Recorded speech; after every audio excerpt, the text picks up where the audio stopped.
rasa kecewa sang ibu yang menciptakan batu berbentuk wanita yang sedang bersimpu dengan wajah seperti sedang menangis. Saat dia menginginkan sesuatu, dia ini akan merengek meminta uang kepada sang ibu. Dan kalau ibunya tidak punya uang, maka si Darmi ini akan marah besar. Seketika, langit pun berubah gelap dan angin berembus kencang.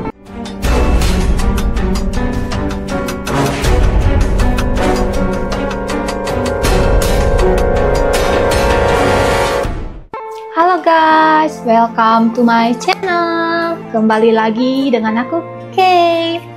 Hari ini aku mau bercerita tentang legenda seorang wanita yang dikutuk menjadi batu. Kalian tahu nggak tentang legenda batu menangis? Sini aku kasih tahu.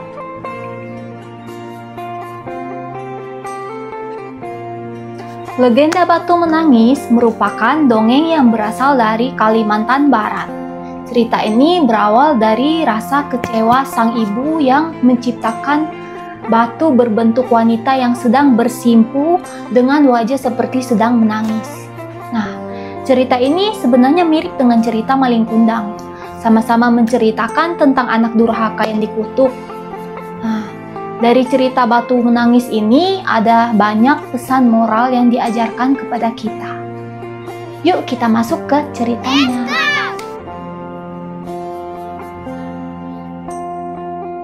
Nah guys, pada zaman dahulu kala, di dataran tinggi Kalimantan Barat, terdapat sebuah bukit yang jauh dari pemukiman penduduk.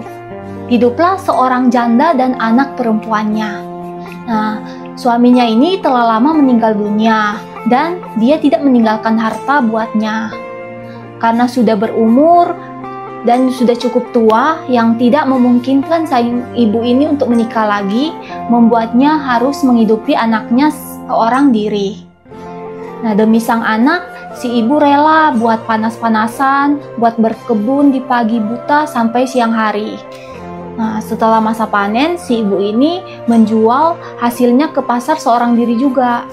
Selain mencari uang, sang ibu juga masih harus mengurus si anak ini yang masih kecil. Hal ini membuat si ibu tidak bisa lagi merawat diri sendiri.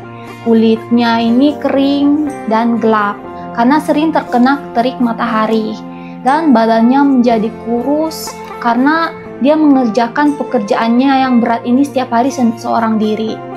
Nah, si ibu ini cuman ada harapan kalau dengan kerja kerasnya ini bisa membuat anak sematawayangnya ini bisa hidup bahagia.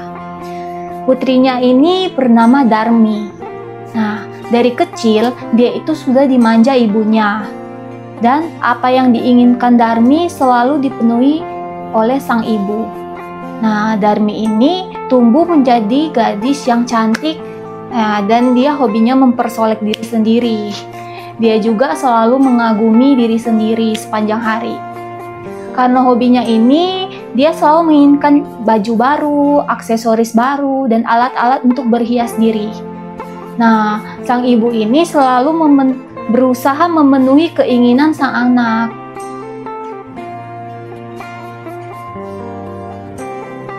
Karena selalu dimanja, Darmi tumbuh menjadi gadis yang malas.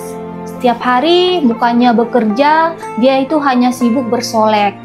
Bahkan hal-hal kecil seperti membereskan kamarnya sendiri tidak dia kerjakan. Malah sang ibu yang sudah capek kerja dari pagi sampai sore ini yang harus membersihkan kamar anaknya. Nah, selain pemalas, ini si Darmi ini juga pemarah. Nah, kalau misalnya dia ditanya nih, ibunya nanya, Darmi, kenapa kamu tidak membersihkan kamar kamu gitu. Nah, pasti dia gerem, terus dia ngerasa diganggu tuh. Nah, padahal kan ibunya udah capek, harusnya dia dong yang membereskan rumah untuk ngebantu ibunya, tapi dia malah sibuk bersolek. Nah, hal-hal kecil yang seperti ambil minumnya aja, Darmi harus memanggil ibunya ini. Padahal kan dia sudah besar ya, tapi dia nggak mau bantu ibunya bekerja. Dia katanya, aku nggak mau panas-panasan nih, nanti kulit aku gosong katanya gitu. Nah, saat dia menginginkan sesuatu, dia ini akan merengek meminta uang kepada sang ibu.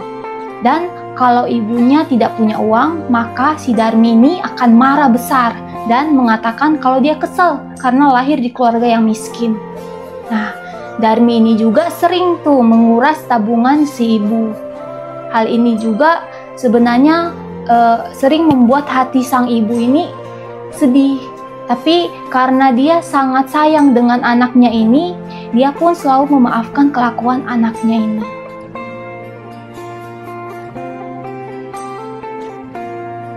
Suatu hari, sisir kesayangannya Darmi ini rusak. Hal itu membuatnya uring-uringan. Dia pun ingin memiliki sisir yang lebih bagus. Nah, dia pun minta nih kepada ibunya untuk dibelikan. Tapi dia pikir kalau misalnya dia minta ibunya, pasti selera ibunya jelek lah katanya gitu. Dia ingin pilih sendiri biar lebih bagus. Akhirnya dia ikutlah ibunya ke pasar. Nah, saat perjalanan ke pasar, karena takut kena panas kulitnya ini, takut hitam, dia bawa daun besar sebagai payung. Nah, Darmi juga tidak membantu ibunya yang renta yang mendorong gerobak berisi sayur buat dijualnya. Saat sedang berjalan, ada beberapa orang yang melihat ibu dan anak itu dengan pandangan sinis. Mereka juga lihat nih, terus mereka kayak mikir, nih anak ini kenapa sih bukannya ngebantu? Tapi di mata si Darmi ini, dia berpikir kayak gini, wah orang-orang itu sedang merendahkan aku, katanya gitu. Karena dia punya ibu yang berpenampilan seperti pengemis yang terlihat lusuh dan kurus. Darmi pun segera berjalan cepat dan meninggalkan ibunya di belakang, agar orang-orang tidak tahu kalau wanita yang mendorong gerobak itu adalah ibunya. Tak disangka, Darmi bertemu dengan temannya di jalan. Mereka pun berbincang-bincang. Nah, saat ibunya ini sampai di dekatnya, ibunya bertanya, apakah anak muda yang berbincang-bincang dengan Darmi itu adalah temannya? Tapi Darmi malah memperkenalkan ibunya itu sebagai pembantu. Hal ini membuat ibunya terdiam sambil menahan tangisannya. Melihat ibunya diam, si Darmi malah berpikir kayak, wah gak apa-apa nih aku ngomong kayak gitu. Dan setiap kejadian itu terjadi lagi, dia mengulangin hal itu terus-menerus. Nah, alasan Darmi ke pasar mengikuti ibunya adalah untuk melihat berapa hasil uang yang didapat si ibu setelah ibunya selesai berjualan. Nah, Darmi ini meminta semua uang hasil penjualan, padahal uang tersebut mau dipakai ibunya untuk membeli bibit dan untuk keperluan sehari-hari. Tapi Darmi memaksa ibunya dan malah memarahinya di depan umum. Nah, karena sang ibu telah melihat sikap sang anak ini, akhirnya dia pasrah dan serahkanlah semua uangnya ini ke Darmi. Nah, si Darmi ini makin menjadi girang nih, seneng. Wah, uangnya akhirnya dipakai untuk membeli barang-barang yang menarik buat hatinya. Nah, setiap ibunya mendekati si Darmi untuk ngobrol gitu, anaknya ini malah kayak pergi nih, meninggalkan, kayak nggak mau deket-deket gitu. Nah, hal itu membuat ibunya tidak tahan dan akhirnya membiarkan anaknya berbuat sesuka hatinya. Nah guys, karena kecantikannya si Darmi ini, banyak pemuda yang menyapanya dan ada juga yang mau mengantarnya pulang. Darmi pun senang dengan perlakuan pemuda-pemuda itu, tapi sang ibu khawatir dengan keselamatan putrinya. Nah, akhirnya si ibu mengikuti anaknya yang lagi asik mengobrol sama komplotan pemuda itu dari belakang.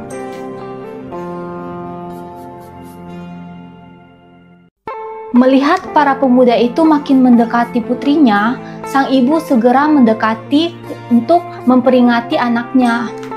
Nah, lalu pemuda-pemuda itu lalu bertanya ke Darmi, apakah perempuan tua itu adalah ibunya? Nah, tapi Darmi malah ketawa, terus dia bilang, bagaimana mungkin wanita tua yang terlihat seperti gembel itu ibuku? Nah, kata Darmi gitu. Dan dia bilang nih, kalau dia ini berasal dari keluarga berada. Dan ibunya itu adalah seorang wanita cantik dan dia lagi ada di rumah sedang menunggu si Darmi. Terus dia tambahin nih, kalau wanita tua itu adalah pembantu di kediamannya. Mendengar hal itu membuat pemuda-pemuda itu tertawa terbahak-bahak karena mereka ngerasa konyol. Ngapain kayak kita nanyain hal konyol kayak gitu? Nah, perkataan itu sontak membuat hati sang ibu sangat sakit dan dia pun melepaskan gerobak yang lagi didorongnya sambil menangis. Sang ibu lalu bersipu ke tanah dan tangisannya pun pecah seraya meminta pertolongan pada Tuhan. Dia memohon untuk mengakhiri rasa sakit hati dan lelah karena anaknya yang durhaka. Seketika, langit pun berubah gelap dan angin berembus kencang. Ternyata Tuhan mendengar permohonan sang ibu. Darmi yang lagi asik ngobrol, tiba-tiba ngerasa kakinya kaku dan berat. Tubuhnya juga semakin terasa berat dan kaku. Melihat hal ini, Darmi pun sadar kalau dia terkena kutukan karena perbuatannya pada ibunya. Nah, Darmi pun mulai panik dan dia menangis ketakutan karena semakin berat tubuhnya si Darmi ini, akhirnya dia tertarik ke tanah dan membuatnya bersimpu. Dia pun menangis makin kencang. Perlahan-lahan kakinya berubah menjadi batu dan lanjut ke bagian pinggulnya. Nah, Darmi pun mulai makin panik. Akhirnya dia memanggil ibunya. Dia menangis sambil memohon maaf kepada ibunya dan berjanji tidak akan mengulangi perbuatannya. Tapi ibunya tidak bisa berbuat apa-apa. Dia hanya bisa melihat putrinya yang perlahan berubah menjadi batu sambil menangis. Sang ibu menghampiri anaknya dan keduanya hanya bisa menangis bersama. Hingga akhirnya Darmi berubah menjadi batu sepenuhnya. Tapi anehnya, Darmi yang menjadi batu masih bisa mengeluarkan air mata hingga beberapa lama. Nah, para pemuda yang menyaksikan hal tersebut merasa iba dengan sang ibu. Dan akhirnya mereka pun membantu sang ibu memindahkan Darmi ke sisi tebing menghadap ke langit agar Darmi tidak merasa kesepian. Kejadian ini pun tersebar ke seluruh penduduk sekitar dan mereka menamai batu itu sebagai batu menangis. Nah, inilah kisah dari legenda batu menangis. Kalau ada yang kurang boleh ditambah di kolom komentar ya. Jangan lupa like dan subscribe channel aku. Sampai jumpa di video aku selanjutnya. Bye-bye.